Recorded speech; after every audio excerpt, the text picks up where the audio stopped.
7, she lost her father, but not her hope. Zolal Habibi has fought against the Iranian regime for 26 years now. Her weapon? Unbroken courage. Here, her story. Welcome here in the show, Zolal. Thank you for having me. It's a pleasure to be with you, Annabelle. Thank you. I would like to introduce with a few words, and I know that every word I can share here is too little for that. We have the July 1988, the summer that should have been filled with childhood laughter. But for the 7-year-old Solal, it became the moment her world shattered. Her father executed, along with 30,000 others. A little girl standing in the ruins of a stolen future made a vow: I will not cry, I will resist.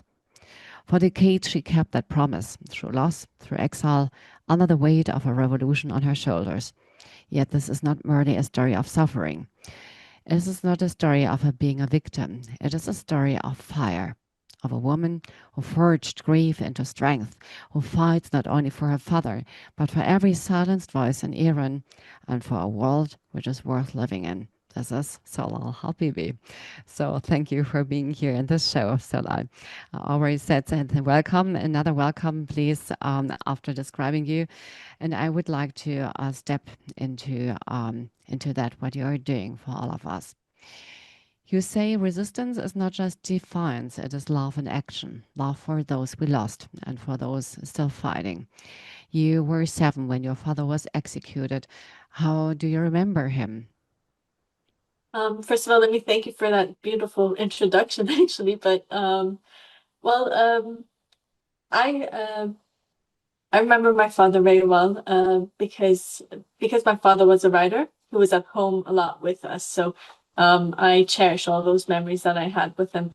But he was very kind, gentle. He was very caring, and he tried to explain everything to us to raise awareness for us to be aware of the world that we live in, what is happening around the world, and to understand that the world and our goal and mission in life is far greater than just ourselves, and to be able to understand that. So that's one of the things that I really do remember about him. And then another thing that I remember is his passion towards Iran and to be able to see a free Iran. That Um, was the one thing that he always, looked. He had a lot of ambition for that, but he always tried to um, instill that love and that passion in us too. Even though we've unfortunately never been to Iran or seen Iran. the small Solal, 7 years old, gave a promise to herself and said, I won't cry. Maybe it was also a kind of, I won't be a victim, I will be a mover, a change maker. But were there moments when you did cry? Of course. The story is that when I remember when I found out that my father had been killed, I think I cried for like 3, 4 hours. And then because my little brother was coming home and he was only 3, um, I had to shield him from that and to make sure that he doesn't go through that. So I remember talking to myself, like trying to, you know, overcome, the pain and everything. And I told myself, what is, you know, crying is never going to resolve any problems. And we had a story. This is the background. There was a story that we always listened to, and it was a story of the story of Iran, and but it was called The City Without Smiles.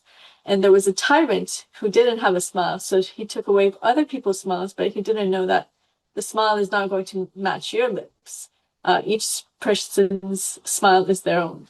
And so that was the story. And so and my mentality at the time was like, it's the same story. So me crying is not going to resolve anything, but it'll make that tyrant happy to see that I'm sad. So this is my way of resisting. And so that became something that I clinged on to. And the reality is that we had a lot of ups and downs. I mean, my father was killed when I was 7, but then because of the first uh, Gulf War, the Persian Gulf War, we I was separated from my mom, and then we moved back to the US, and I was raised by my aunt. So that whole process, there was a lot of ups and downs, but that always kept me going, that I have the strength to overcome whatever obstacles, and we have that strength to overcome. And I think that played an important role. But yes, there were a lot of times that I did cry too, but I think it was the first time was about 9 years after, but yeah, that was a part of my life. And Solal, I mean, you decided very early that you want to put your life into the duty of doing something for the better, moving things for the better, of being a part of the hope of a free Iran. Um, did you have a private ritual to stay strong?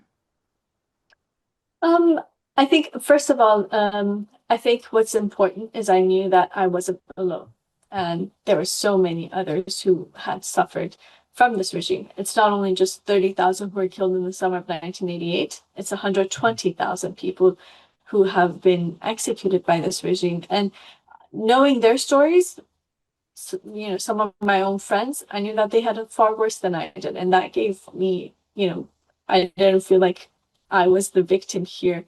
Also, I think the fact that there were so many events in that they would commemorate those who had been killed by the regime.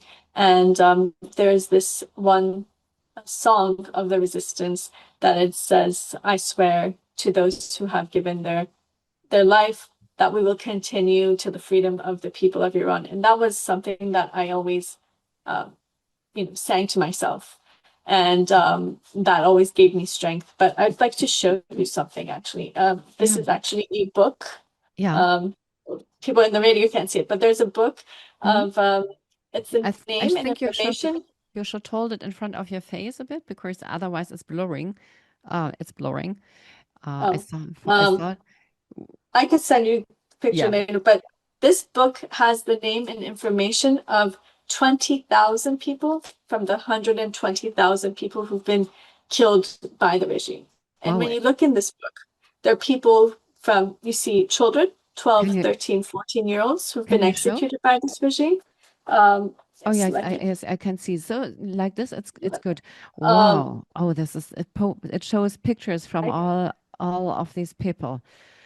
yeah, Oh, and and the these names. Yeah, and their names, their ages.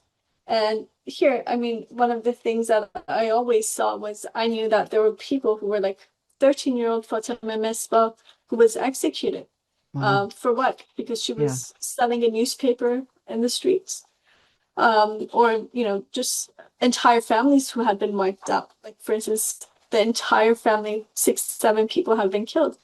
Oh my God. And so growing up knowing that Yeah. those realities, it just gave me strength that, this is a time in our history that we are living under tyranny, but there are those who stood up. There are those who said no. There are those who never gave in. And Yeah. that's what's important. To not give in to the status quo and say, well, unfortunately, this is the situation that we have, so we just have to live with it. No, there is another way. There's another path. And I think um, for me, having those role models in my life, seeing people like my parents, but also seeing so many others who I drew my inspiration from, that they never gave in. They gave up everything in their lives. They put aside, they had, great lives, their family, everything. They put it aside to be able to continue the fight. Um, Yeah. so one day, one generation will be able to see a free Iran, even if they don't see that day themselves. And I think that gave me a lot of inspiration and courage growing up. But as you said, I started pretty early. I think I was 12 the first time I went to the US Congress, and I Wow. got my first signature from a member of Congress in regards to Iran. And it was during my spring break, actually. And I remember the representative was like, "How old are you?" I said, "I'm 12." And said, "And you're spending your spring break coming and informing us of the situation in Iran?" And I said, "Yes, because you don't know what's going on there." and the people of Iran deserve your support. And that became, a part of growing up to understand. I think it's important to understand that even despite any hardships that we have, we still live a privileged life because we are in a democracy. We live in freedom. We have those basic rights that unfortunately a lot of people are denied. And I think that really puts everything in a different perspective. You understand the value of a lot of things that maybe you normally take for granted. And a lot of issues that may seem big to others, they just, lose its importance to you because you understand that there are greater matters in life. I mean, for you, it must be, I think, a kind of hard coming from a country with such beautiful roots and culture, and yeah, so many great rituals you have in the past, and yeah, very high culture of freedom, of wisdom, of elegance, of aesthetics. What do you think it is just what can drive a person to be that to turn into a kind of devil or a kind of monster like this, to do such things? I think it's power. Unfortunately, um, there are those who are willing to kill, suppress, do whatever to keep their power, and that's what tyranny is. That's what dictators are, and unfortunately, in Mm. Iran, the people of Iran have been fighting 120 years now for for freedom. And Unfortunately, we've had three major revolutions and they've succeeded, but it was very short-lived each time. Each time, be it the Shah came into power or his father or Khomeini, and they only knew that they could only keep their power because it wasn't a government for the people. It was to keep power. That was the main goal. And so that's why they turned to suppression. They turned to killing. They turned to, yeah, this has been the story of Iran for, 100 years now. Um, these two dynasties, or the previous dynasty and the current regime, who just butchered the Iranian people to keep their grip on power. And that's why I think one of the most important things, the greatest crimes committed by this regime is betraying people's trust. The people of Iran revolted for a reason. In 1979, they wanted to end to, tyrannical rule, but unfortunately it was replaced by something worse, a theocracy.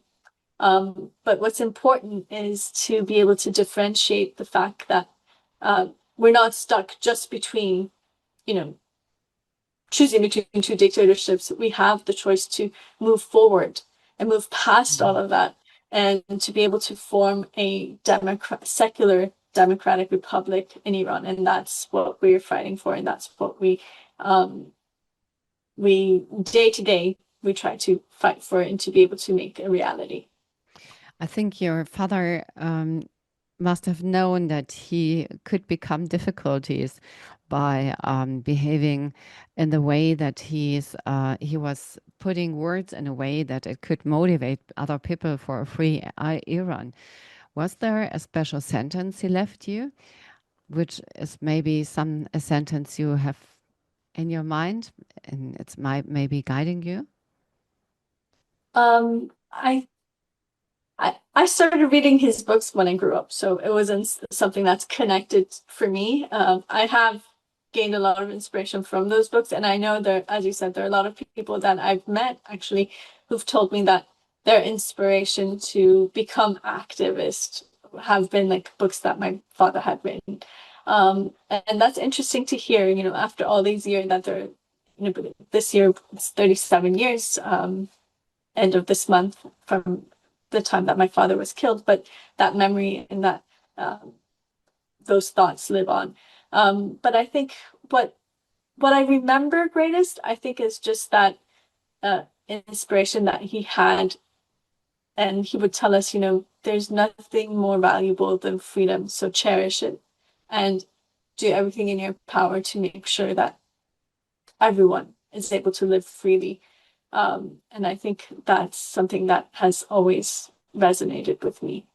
Wow. Zolal, there is so much we could talk about, and we both know that we have too little time. But if there is one message you would give to the world, to our listeners here, what they can do to support free Iran as a part of a free world, of a world where peace matters first, what would this be? And is there any concrete things people could do to support you in your work? I think right now, because of the current situation in Iran, I just would like to explain this for like 1 minute really shortly. Um, as we know, the world saw just a few weeks ago the crisis in Iran. But I think it's important to understand that there is a solution for this crisis. It's not war or appeasement. Unfortunately, democracy is not going to flourish from that. The solution is supporting the Iranian people and the Iranian resistance to be able to make that democracy possible. Unfortunately, there is a organized resistance movement. There's the National Council of Resistance of Iran, which in next week will be 44 years since it was formed. It's a parliament in exile with over 500 members. Interestingly, over 52% are women. And the president-elect of this movement is Maryam Rajavi. She is a woman. And so just imagine in faced with this misogynist regime ruling Iran, there's a woman leading the way. And so she's my inspiration in life, and many others. But I think what's important is to realize that the Iranian people do have the capability and the capacity to bring about change. They want to put an end to all forms of tyranny in Iran. But what's important is to support them, to stand by them. So I would like to ask your viewers, those people who are listening to us today, to voice your support for the National Council of Resistance of Iran, stand by the Iranian people, and reach out to your lawmakers, ask them to, support the Iranian people in their fight. We're not asking for, the Iranian people are not asking for, troops on the ground or financial support. They're just asking for an end to the policy of appeasement. Thank you so much, Zolal. It was really, touching. And that wraps up our episode of We Empower, the weekly radio show dedicated to celebrating the strength, the resilience, and limitless potential of everybody around the globe. So join us again next week as we continue on this empowering journey. And thank you for being part of our community. Thank you for giving me the time. You're welcome. You're welcome. And until next time, for everybody who listened here, keep shining and empowering others. Together we rise. Thank you, Zolal. Thank you all.